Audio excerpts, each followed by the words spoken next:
De campeonato, historias, triunfos y fracasos del deporte mundial. Hola a nuestros queridos seguidores de Campeonato, historias, triunfos y fracasos del deporte mundial. En el cuarto episodio de nuestro podcast, donde vamos a hablar de fútbol a propósito de la disputa de las eliminatorias sudamericanas al mundial. Para eso estamos hoy aquí nuevamente con nuestro amigo Manuel Ricorte. Hola Manuel, ¿cómo estás? Bien, Mauro, ¿qué hubo? ¿Qué ha pasado? ¿Qué más de cosas? No, bien, todo bien aquí preparándonos para lo que será el remate de las eliminatorias sudamericanas, Manuel. Sí, está bravo. Ya se acabó el tiempo y bueno, a ver, más que quienes clasifican, que bueno, en una eliminatoria con solo 10 equipos, yo creo que el escándalo va a ser en los que van a quedar eliminados. Entonces, ya vamos a ver quiénes van a ser esos equipos que van a tener esos deshonrosos lugares de quedarse por fuera en una eliminatoria que abrió una puerta grandísima y que va a permitir, si las cosas siguen como marchan, eh, romper con una historia que aquí les vamos a contar. Así es, Manuel, para nuestros seguidores, para nuestros oyentes, en el día de hoy traemos historias de la eliminatoria sudamericana. Vamos a hablar sobre algunos hechos históricos que ha tenido esta competencia, ¿no, Manuel? Sí, hechos curiosos, más que irnos a que fue la mayor goleada o que Brasil nunca ha sido eliminada, van a ser como cosas muy anecdóticas, cositas históricas. Va a ser entretenido y va a ser yo creo que va a ser un recorderis para muchos digamos, hay mucha gente que, por ejemplo, no ha visto a Bolivia en un mundial, pero ha ido varias veces y ya aquí se los vamos a explicar cómo es el tema o uno siempre ve a Argentina campeona del mundo y eso, pero se ha quedado también por fuera en varias ocasiones y un equipo que terminó metiéndose en una fiesta a la que supuestamente no estaba invitado, ya les vamos a contar qué es.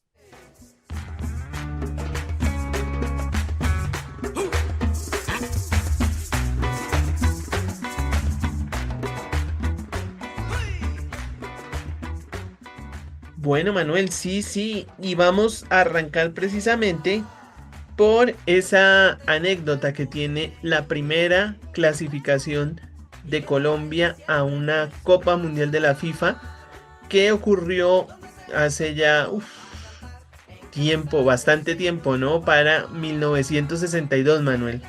Sí, Mauricio, además que en esa época la eliminatoria no es como ahora que era todos contra todos, sino que eran tres grupos y para ese mundial solo la disputaron 7 equipos.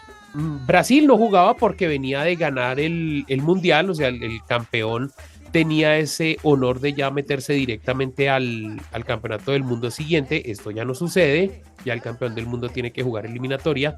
Venezuela en esa época no jugaba eliminatoria, era un país que no estaba metido en esa competencia y Chile pues ya tenía cupo directo por ser el país anfitrión. Entonces, ante ese panorama, Mauro, había un grupo, pues más que grupo eran llaves, un grupo conformado por Argentina y Ecuador, que al final termina ganando Argentina, otro grupo que fue conformado por Bolivia y Uruguay, que termina siendo ganado Uruguay, pero el tercer grupo es el que nos importa, porque, bueno, cuenta la leyenda, Mauricio, que esa llave que se armó entre Colombia y Perú era para beneficiar a Perú y que Perú se quedara con ese cupo al Mundial. Así es, Manuel. Pues todo estaba proyectado para que pasaran, sí, bueno, obviamente Argentina y Uruguay. Argentina ya tenía un nombre. No había sido campeón del mundo en ese momento, pero ya era uno de los equipos grandes de esta región. Uruguay, pues, tenía en ese momento frescos 2 títulos del mundo. Era una selección poderosísima también en ese momento. Por eso la encuadran con Bolivia.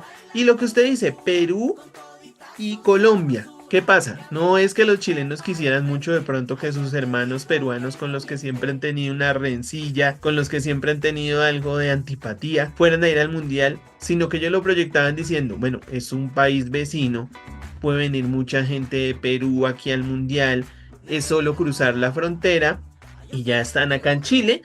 Y por eso estaba proyectado incluso, por eso se tuvo en cuenta la ciudad de Arica, que fue una de las sedes de ese mundial, se tenía pensado, bueno, metemos Arica, van a estar los peruanos pasan la frontera y van a venir muchísimos hinchas peruanos, incas, a nuestro territorio para poder ver el mundial, pero no contaban con que Colombia iba a dar, digamos que en ese momento, la gran sorpresa de la eliminatoria, ¿no?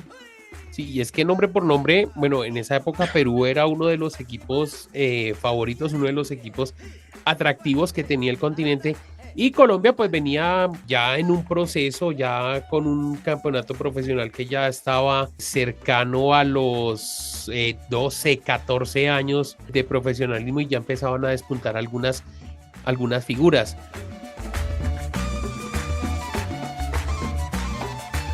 Bueno, esa llave, 30 de abril del 61, que fue el partido de ida, se jugó en el Estadio El Campín. Colombia hizo la tarea y se va ganando 1-0, un resultado, bueno, uno diría cortico, pero en esa época si había empate, había partido extra, entonces la diferencia de goles no era que importara tanto. El gol de Colombia acá en El Campín lo hizo Eusebio Escobar el primer tiempo y ya con eso se va Colombia con el primer golpe ya para ir al partido de vuelta al Estadio Nacional de Lima. Sí, señor, sí, esa selección, hay que recordar, Manuel, era dirigida por un hombre de mucho recorrido en nuestro fútbol colombiano, un foráneo que fue uno de los hombres que llegó a engalanar nuestro torneo colombiano en la famosa época del Dorado, que comandó al famoso, impresionante Ballet Azul de Millonarios, y era nada más y nada menos que el maestro Adolfo Pedernera. Era el técnico de esa selección Colombia, que ya empezaba a tener figuras colombianas de aquí del campeonato, como era el caso del Cobo Zuluaga. Estaba también Marino Klinger, que era goleador también de Millonarios, fue goleador de Millonarios de Santa Fe. Estaba Antonio Rada, que era otro goleador de clase. Estaba Germán Cucaseros. Estaba Marcos Col, que después marcaría historia en el Mundial de Chile. En el arco estaba el Caimán Sánchez. Y pues lo que usted dice, ¿no? Logran esa ventaja en el primer partido y en el segundo partido disputado en Lima completarían la tarea, Manuel. Sí, un partido en el Nacional de Lima siempre fue una cancha dura para Colombia. Arranca el partido, minuto 3, ahí penalti, y Perú pues se va adelante con un gol de Faustino Delgado, un jugador de Sporting Cristal por aquel entonces. Colombia, pues dicen las crónicas que manejó un poco los ritmos del partido, y en el segundo tiempo, ya sobre el minuto 68, uno de los históricos de esa selección, que es Héctor González, ustedes de pronto por el nombre no lo conocen, pero si le ponemos el apodo Héctor El Zipa González, ya sabrán de quién estamos hablando. Uno de los jugadores históricos de Independiente Santa Fe fue el que anotó el gol y quedó en la historia de la selección Colombia, porque anotó el gol que le da el primer paso al Mundial a la selección Colombia y que deja con los crespos hechos a la organización del Campeonato del Mundo, que como dice Mauricio, esperaba una gran fanaticada peruana ahí en Arica, cerca a la frontera con el país inca, pero bueno, no fue así. Ya el resto de lo que fue el Mundial para Colombia, pues ya es historia, no fue una participación tan buena, pero sí queda el registro de ese famoso empate 4-4 contra la selección de la Unión Soviética con el famoso gol olímpico de Marcos Col, una hazaña que no ha sido repetida en ningún mundial. Y bueno, esa fue la historia de la primera clasificación de Colombia, que se metió ahí en una fiesta a la que supuestamente no iba a estar invitado. Pero vea, digamos, para ya dar por cerrada esta primera anécdota de eliminatorias, Manuel, hay que ponerle, digamos, algo así como un contexto histórico a la gente. Y es que ya se han enfrentado varias veces Colombia y Perú. Perú era superior a Colombia, le ganó varias veces en Juegos Bolivarianos. Perú era el mandacallar de los Juegos Bolivarianos en fútbol, que fue una de las primeras competencias que tuvimos en el continente. Ya había también obtenido mejores resultados en Copa América. Y pues Perú jugó el primer mundial invitado a Uruguay. También volvió a jugar eliminatorias en el 58, mientras Colombia apenas había jugado una eliminatoria en el 58. Entonces por eso no estaba realmente en las apuestas que Colombia fuera a estar en el Mundial de Chile. Pues pasaría ya la disputa del Mundial, donde Colombia tuvo que hacer frente a tres grandes equipos en ese momento, como eran Uruguay, Unión Soviética con el recordado 4-4, Yugoslavia, que por ese momento también era potencia europea. Y bueno, pues fue la primera experiencia del fútbol colombiano en una Copa del Mundo y pasarían después una gran cantidad de años sin que pudiéramos ver a la selección Colombia en un mundial hasta Italia 90. ¿Le parece si pasamos a la segunda historia que mire cómo son las cosas de curiosas? Vamos. Es una historia que yo creo que mucha gente de esta época no la tiene referenciada y tiene un protagonista en común con la historia de Colombia, ya se lo voy a contar. Esta historia es la de la única vez que la selección argentina ha quedado eliminada en unas eliminatorias. Manuel, ¿usted sabe para qué mundial se quedó fuera Argentina en eliminatorias? Se queda por fuera de México 70 y se queda por un empate ante la selección de Perú en la cancha de la Bombonera. En la Bombonera se queda por fuera. Se habían llevado a jugar la selección justamente esa cancha por la presión que ejerce la tribuna de la Bombonera. Pero bueno, no le salió el resultado y Argentina se termina quedando por fuera por primera vez por eliminatoria, porque antes había pasado que en los mundiales permítame, le confirmo, fue Del en 38, 38, 38, 50 y 50, 54, y cuéntelo 50, también ahí. 50, sí, que se quedan, que no van más por razones políticas que por razones deportivas. Entonces, esas son las únicas 4 ediciones que se queda Argentina por fuera del Mundial, pero bajo el formato de eliminatoria, la de México 70 sí cuenta como la única vez que Argentina se queda por fuera del Mundial. Sí, esas tres primeras ediciones que no estuvo Argentina, que dice Manuel, 38, 50 y 54. Bueno, en el 38 sucede porque a Argentina le habían prometido que probablemente iba a ser la sede de ese mundial porque iba a haber una rotación de sedes entre América y Europa. Y al final la FIFA incumple eso. Jules Rimet se lleva la Copa del Mundo para Francia y pues a Argentina no le gustó nada ese detalle. Decidió boicotear el mundial. Varias selecciones de aquí de América lo apoyaron y no fue ese mundial. En el 50, por la vieja disputa que tienen con los brasileños, Brasil fue la sede de ese mundial y ellos lo hicieron como una especie de desaire. Y en el 54 también algo de eso y además acordémonos que era la época en que había una huelga en Argentina. Varias de las figuras argentinas estaban por estos lares en la famosa época del Dorado y tampoco le pusieron entusiasmo. Pero es que la eliminatoria del 69, la eliminatoria para México 70, sí fue muy sorpresiva, Manuel, porque imagínese, el grupo era Argentina, Perú y Bolivia. Perú tenía una gran selección en ese momento, porque también después en el Mundial sería protagonista con Teófilo Cubillas, pero pues se fue muy sorpresivo porque lo que usted dice, Argentina igual ya tenía un gran nombre a nivel mundial y a nivel americano, ¿no? Sí, sí, sí, pero esa eliminatoria para los argentinos fue muy dura. Va uno a los libros de historia y uno encuentra que ya tenía 2 derrotas como visitante, perdió contra Bolivia, perdió contra Perú y solo había tenido un triunfo, dicen las crónicas que sin mucho brillo, sin esa calidad que caracteriza a los argentinos contra Bolivia y solo le quedaba ese partido ante Perú, ese partido de vuelta. Mire que acá tenemos otro personaje en común a la selección argentina, la dirigía Adolfo Pedernera, que Es que dirigía ese a era el la nombre que selección le iba a decir que Colombia. estaba ligado ahí. Exacto, dirigía a la selección Colombia del 62. Bueno, no fue un partido fácil para la albiceleste. En los 90, 2-2 termina el partido, pero es que Argentina tuvo una oportunidad de gol. En esa época no había VAR ni nada. Entonces era una jugada de tiro de esquina a favor de Argentina. Hay un cabezazo de Brindisi después de la salida del arquero.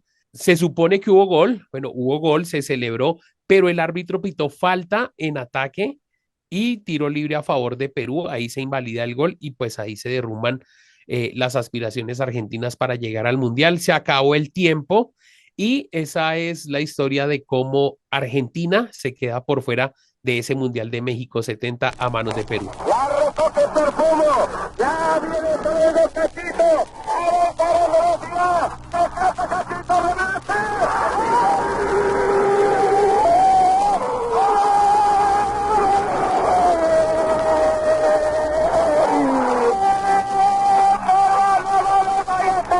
¡Qué calvo de cachito, Ramírez! ¡Oh! ¡Amigo del Perú! ¡Yo le digo!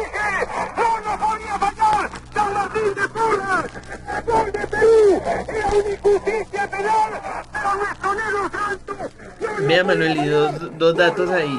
Primero, los dos goles de Perú los hizo Osvaldo Cachito Ramírez, que era uno de los grandes goleadores peruanos de esa época. Fue goleador incluso de Universitario. En la Copa Libertadores fue goleador. Era uno de los grandes delanteros peruanos de ese momento. Y el otro dato es lo que usted hablaba a comienzo de la historia, ¿no? Ese partido se jugó en la Bombonera con esa situación de la eliminación. Los argentinos que son tan cabaleros consideraron que la Bombonera era una mufa y que la selección no podía jugar en la Bombonera porque era mufa. Siempre que Argentina jugara allá había algo de mala suerte y hasta 1997 en un partido de eliminatoria contra Colombia volverían a usar ese estadio de Boca Juniors. Y volverían a empatar porque me recuerdo que ese partido quedó 1-1 y el gol de Colombia lo hizo el pibe Valderrama de cabeza. Me acuerdo mucho de ese gol. Bueno, y ahora ya que hemos pasado por esta historia de Argentina, yo me lo llevo 4 años más adelante con una historia que tiene hasta implicaciones desde el Uy, plano de la Guerra Fría, Manuel. esa historia me gusta porque es que tiene todos los condimentos y es donde uno dice que si bien fútbol y política son temas separados, pues siempre van muy ligados de la mano. La política siempre es protagonista en el deporte y en el fútbol sobre todo. Y aquí los dos protagonistas que tenemos en esta historia son la selección de Chile, que por aquellos tiempos vivía una situación política muy álgida. Estaba recién derrocado del poder Salvador Allende, llegaba la dictadura militar de Augusto Pinochet, cosa que no le gustaba mucho a los dirigentes de la Unión Soviética de la entonces URSS. ¿Y por qué son estos dos protagonistas? El repechaje intercontinental enfrentaba a Chile contra la Unión Soviética, el representante de Sudamérica contra el representante de Europa. Esos son los condimentos que tenemos ahí para empezar con esta historia. Al cumplirse un mes del pronunciamiento de las Fuerzas Armadas y de Carabineros, hemos querido llegar a esta tribuna a presentar al pueblo de Chile la situación en que hemos encontrado la nación y las repercusiones que en todo orden significan para su desenvolvimiento como país libre y soberano. El primer partido lo gana la Unión Soviética, el partido que se jugó en territorio europeo, que se jugó en la Unión Soviética, lo ganó el equipo de la URSS por 1-0 y el partido de vuelta se tenía que jugar en el Estadio Nacional de Santiago, un estadio que tiene una historia un poco difícil porque era usado como campo de prisioneros, como un sitio de detención durante esos tiempos de la dictadura militar, Mauro. Mire, Manuel, esa eliminatoria tuvo un sabor muy, ¿cómo le podemos decir? Especial para los chilenos, porque primero, arrancando quedaron en el grupo 3 de Sudamérica y se decidió que el ganador de ese grupo iba a ser el que iba a jugar el repechaje intercontinental. El grupo iba Chile, Perú, Venezuela. La FIFA sanciona a Venezuela y quedan solo Chile y Perú. En Santiago gana Chile 2-0 y en Lima gana Perú 2-0. Tuvo que haber un partido de desempate y ganó ganó Chile, perdón, el partido de desempate. Ya se sabía que por el otro lado venían los soviéticos y empezó ese tira y afloje de la situación de que estaban los comunistas por un lado, por el otro lado estaba Pinochet, que obviamente era una tendencia más de derecha. Había lo que usted dice, derrocado un comunista como era Salvador Allende. Y empezó ese tira de afloje que si se juega el partido, que no se juega el partido, que el Chile no va a ir, que Unión Soviética no va a venir a Santiago. Bueno, final de cuentas, lo que cuenta Manuel fueron los chilenos, jugaron el partido en Moscú, en la Unión Soviética, pero cuando tenían que venir los soviéticos se niegan, aduciendo que no van a ir a la casa del dictador Augusto Pinochet, que no van a jugar en un estadio que era utilizado como centro de torturas, como sitio de fusilamientos, porque el Estadio Nacional fue usado para fusilamientos de opositores de Pinochet. Incluso habían denuncias de que habían incluso enterrado gente ahí en la cancha del estadio. No se juega el partido, como Unión Soviética no venía ya, obviamente ganaría Chile por W, pero el gobierno del régimen de Pinochet se inventó un partido, o sea, llevaron los jugadores al estadio, llevaron a los árbitros, hicieron toda una puesta en escena donde paran los jugadores de Chile, pita el árbitro y anotan los goles. Usted viera, es que es una cosa hasta irreal. Es El surreal partido, eso. los 11 jugadores parados, los jueces de línea, los árbitros, la hinchada atiborrando el Estadio Nacional y marcan dos goles sin oposición, la hinchada celebrando, todos celebrando, lo califican también como una de las grandes, no sé, podemos decir manipulaciones mediáticas del régimen de Pinochet. Sí, así es. Mire, dice que Chile exigió una indemnización de $200.000, que era lo que representaban las entradas que deberían vender para ese partido. Al final, la asistencia fueron 17.418 personas y el partido duró 30 segundos, lo que se demoraron en hacer esos dos goles. Y bueno, en 1974, en enero de este año, la FIFA decidió oficiar la victoria chilena por W, que es lo que uno, así como uno lo decía en el barrio, por walkover, y ahí Chile se quedaría con ese cupo al Mundial, pero no le dio los $200.000 de indemnización que pedía Chile por los daños por no haber jugado el partido, pues con la cancha completa.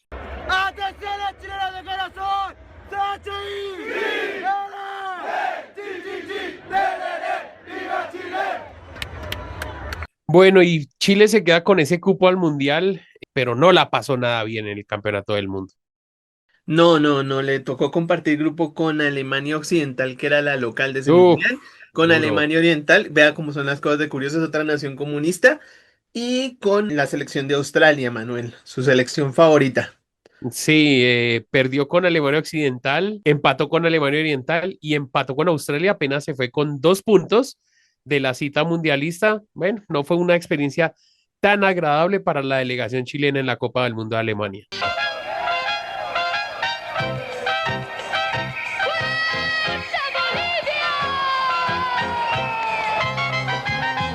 Bolivia gana y se va al mundial.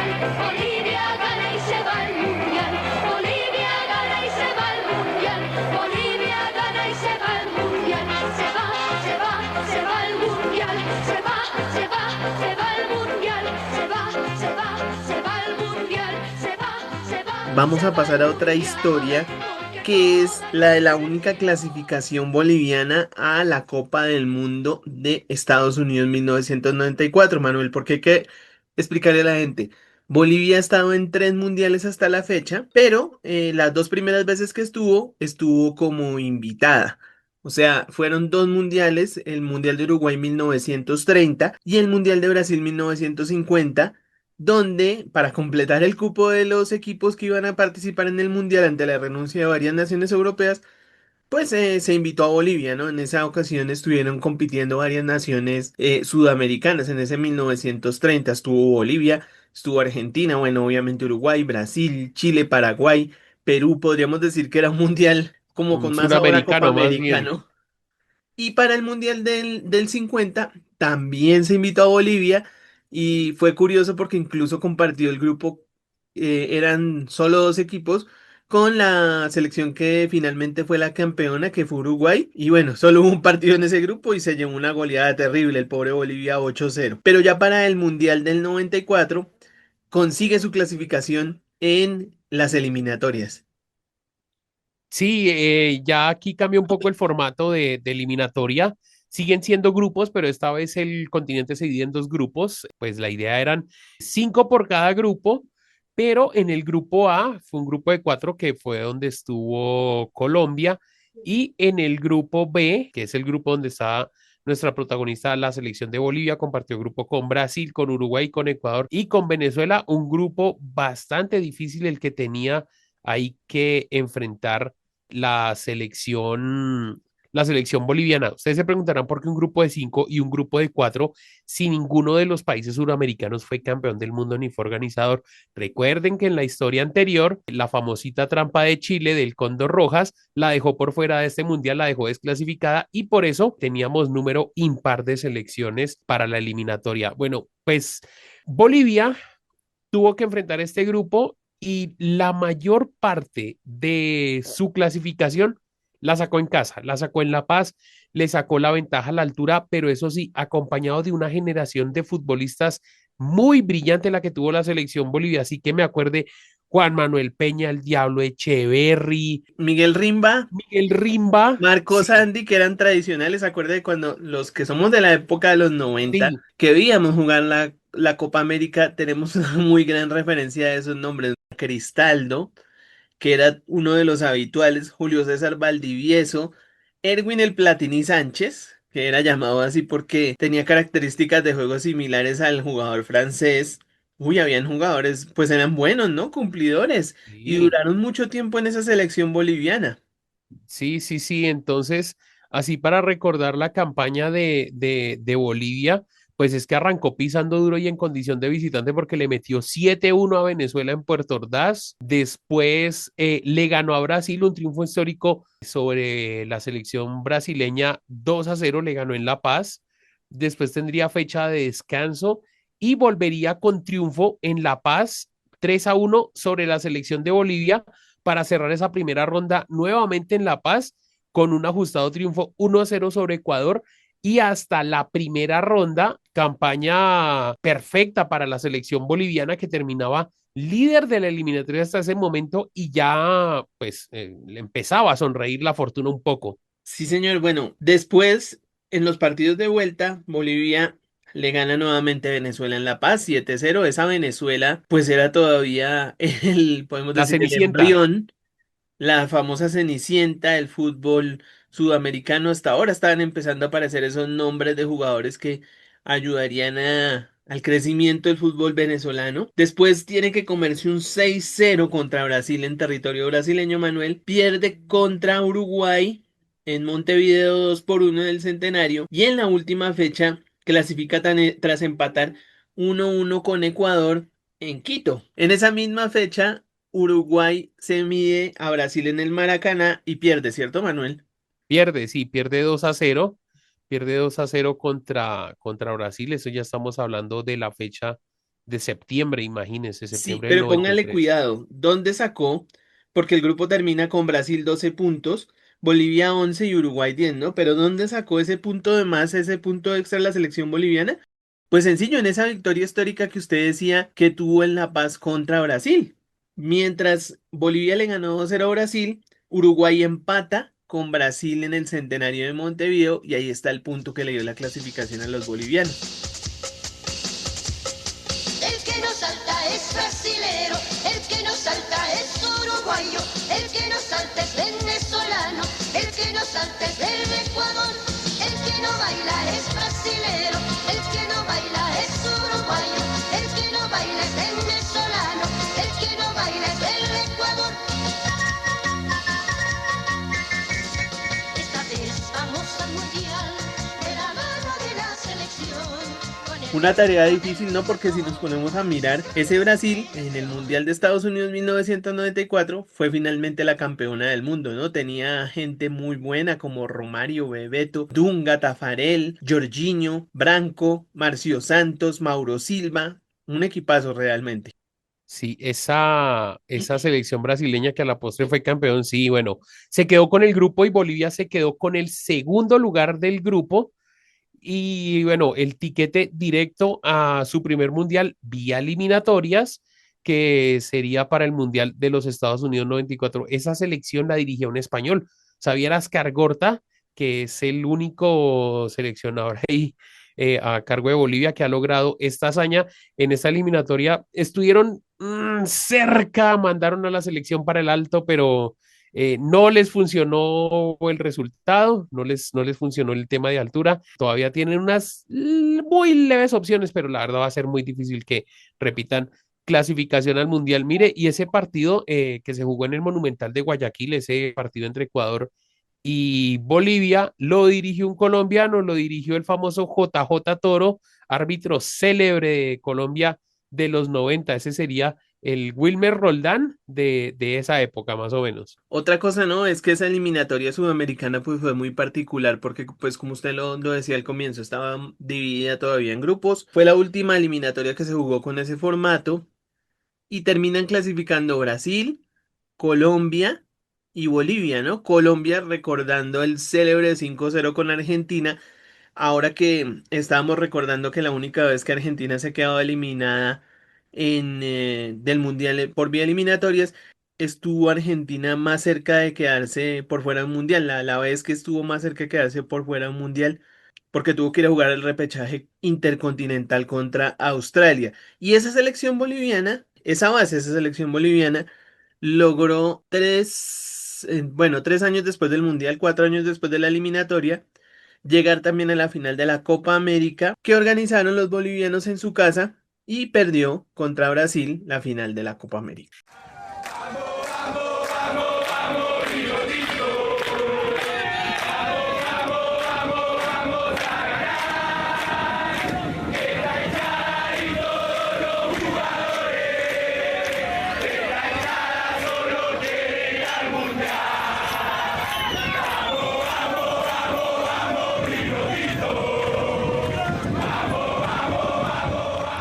Y uno que, bueno, nunca ha ido, pero diríamos que ya está cerca. Y lo mencionábamos ahorita en la historia, y es la que hasta hace unos 10 15 años la llamábamos la Cenicienta del continente, que es Venezuela, que ya, bueno, salió de ese último lugar. Uno siempre tenía a Venezuela, que siempre eran los últimos, y ya no, ya están un poco metidos en la pelea, pero esta sería la historia de la única selección suramericana que jamás ha clasificado a un mundial. Sí, señor, la selección de Venezuela, que es la única que falta por clasificar a una Copa del Mundo, compartió mucho tiempo ese antirrécord de ser la selección sudamericana que no había participado en un mundial junto a Ecuador, pero pues Ecuador desde el 2002, ya hace más de 20 años, logró quitarse ese INRI también gracias a la campaña hecha por Hernán Darío El Bolillo Gómez. Le cuento que Venezuela empezó también tarde en esto de las eliminatorias, empezó a jugar eliminatorias hasta el Mundial del 66, Manuel, esa fue la primera eliminatoria que jugó la selección venezolana. Y esas primeras eliminatorias, bueno, sin contar la del 74, porque como ya les decíamos, también ahí fue descalificada por la FIFA. En esas primeras eliminatorias Venezuela era realmente un invitado con el que se cuadraba caja, ¿no? Siempre perdía por goleada, era muy difícil que Venezuela lograra sacar puntos hasta en su casa. Las otras 9 selecciones sudamericanas iban a sacar resultados, pero ese panorama ha venido cambiando más o menos, podemos decir, desde que como desde la del 2006-2010, ¿cierto? Diría uno que de la mano de un técnico como Richard Páez, encontrando jugadores como Salomón Rondón, Alejandro Sichero, Rafael Dudamel, que también alcanzó a estar a Dudamel le tocó comerse varios goles como arquero de la selección venezolana, pero también le alcanzó para ser un poco el líder de esa brillante, esa generación que empezó el ascenso del fútbol Ujú. venezolano. Sí, sí, sí, yo recuerdo que en esa época de Dudamel habían otros jugadores como Macintosh.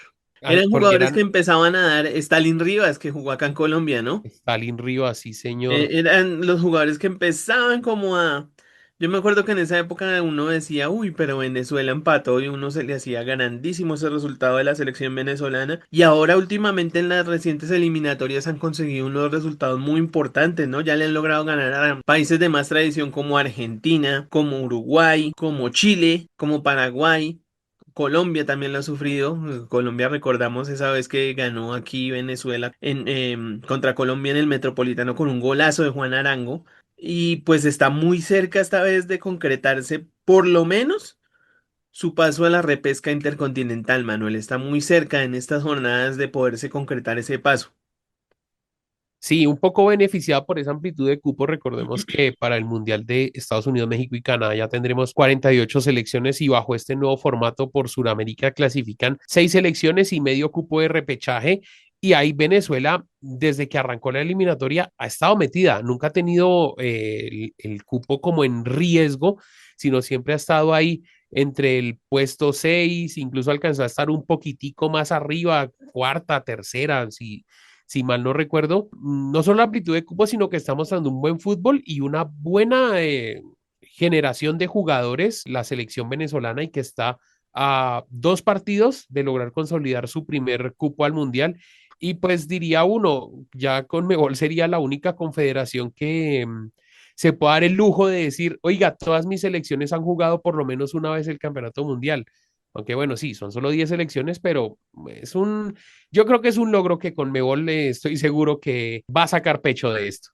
Claro, claro, además si nos ponemos a mirar, o sea, por un lado en Conmebol tenemos a Venezuela que nunca ha logrado clasificar a un mundial y está de pronto muy cerca ya a hacerlo. Pero por el otro lado también Conmebol tiene, como hablábamos unos capítulos atrás también, el récord de la selección que ha estado en todos los mundiales, que es Brasil, ¿no? Brasil. Demostrando que pues igual sí son 10 selecciones, pero pues tienen un muy buen nivel, podríamos decir que están por detrás un poco de Europa, pero pues digamos, para la cantidad de selecciones que tiene Conmebol, la mayoría de selecciones están en un nivel parejo. Hay muy buena competencia porque comentábamos esto con Manuel fuera de micrófonos y la otra confederación que tiene casi que esa misma cantidad de equipos es Oceanía, pero Oceanía pues a nivel competitivo dista No mucho dice de lo que mucho. puede ofrecer Conmebol o la Confederación Africana o la Confederación Asiática, ¿no? Sí, total. Bueno, sí hubo una eliminatoria en la que Venezuela estuvo, bueno, por posiciones estuvo cerca del cupo de repechaje, que fue en la eliminatoria Brasil 2014, que la selección alcanzó a estar sexta, pero que finalmente quedó a 5 puntos de Uruguay, que fue el último cupo.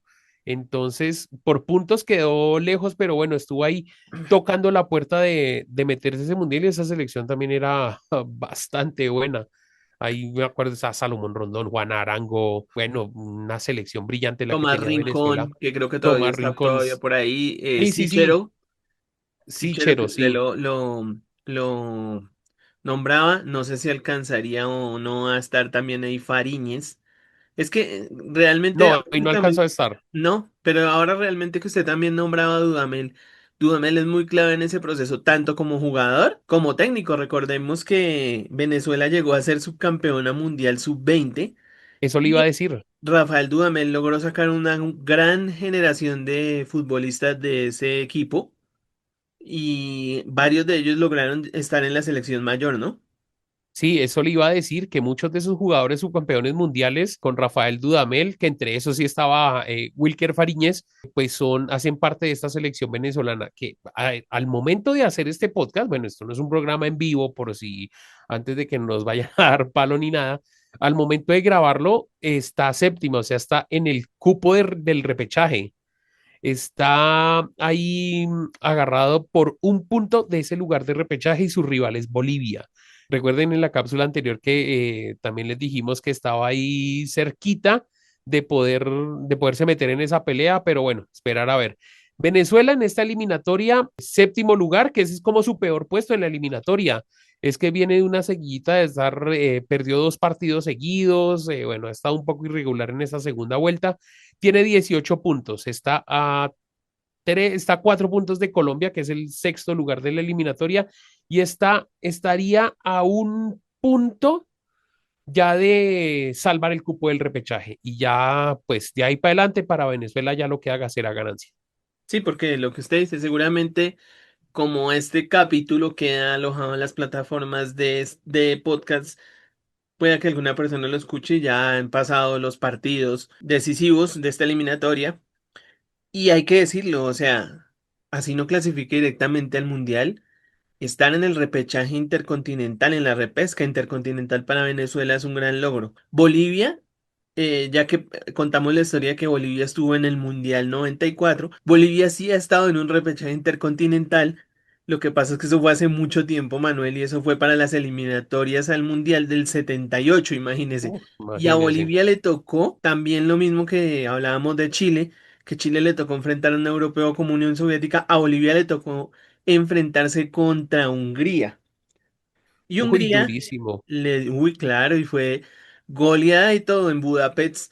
Ganó Hungría 6-0 y los húngaros vinieron aquí a jugar a La Paz, imagínense. Hungría que en esa época pues todavía tenía algo como un poco más de fútbol de lo que tiene actualmente.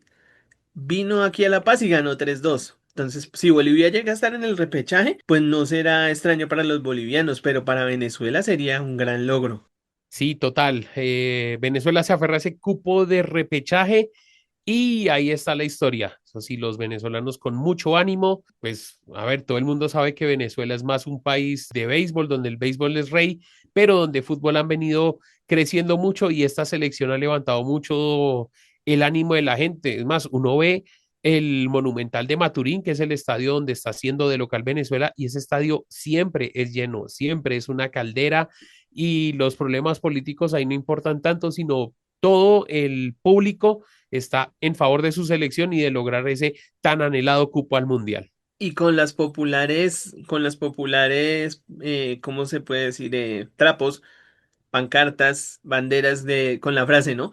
Mano, tengo fe. Vamos a ver si esta vez sí va a ser el momento de Venezuela, Manuel.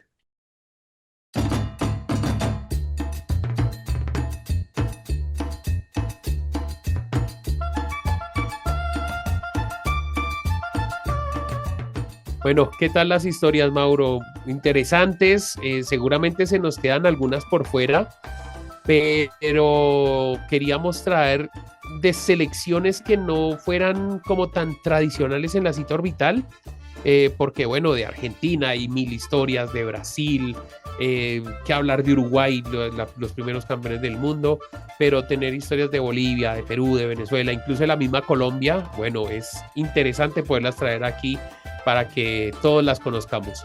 No, claro, y además que muchas de esas hay cosas que son lo que hablábamos en un momento desconocidas para la gente actual. Digamos, hay mucha gente que dice Argentina es campeona del mundo, Argentina es uno de los grandes equipos del mundo. Yo creo que de pronto muchos no sabían que se había quedado fuera en una eliminatoria del mundial por cuenta de Perú, o lo que estábamos contando ahorita, que Bolivia ya ha jugado repechaje, que Bolivia haya logrado clasificar en una eliminatoria. Son cosas que de pronto esta generación no ha habido. Tiene siempre la referencia de Brasil, Argentina, de pronto un poco Uruguay, aunque ya también Uruguay ha dado vuelta a su página de oro, que fue por allá a comienzos del siglo, Manuel. Pero bueno, sí, vamos a estar igual revisando ahora que estamos en el momento en que se acerca también el Mundial de Estados Unidos, México y Canadá del 2026. Vamos a estar también mirando y revisando otro tipo de historias curiosas sobre equipos mundialistas, sobre hechos que han ocurrido en el Mundial que de pronto la gente no conoce y queremos compartirlos con ustedes. Así es, Mauricio. Entonces, bueno, estamos ahí pendientes de nuestro próximo podcast, Mauro. Sí, señor, sí, Manuel, esperamos que les haya gustado este nuevo episodio del podcast y esperamos también que escuchen, si no han escuchado los anteriores episodios, los escuchen y los compartan con sus amigos, con sus familiares, que los recomienden. Y de la misma forma, como ya hemos dicho varias veces, Manuel, que si tienen algún tema que quieren conocer, algún hecho curioso del deporte o alguna victoria, alguna cosa en especial que quieran conocer, no lo, ¿cómo se dice? No lo hagan saber, no lo investigamos saber, y lo traemos acá. Nos lo recomienden, exacto, para poderlo tener aquí en De Campeonato. Bueno, Mauro, entonces nos veremos por acá de nuevo. Bueno, Manuel, sí, para usted y para todos un saludo muy especial. Aquí los esperamos en De Campeonato.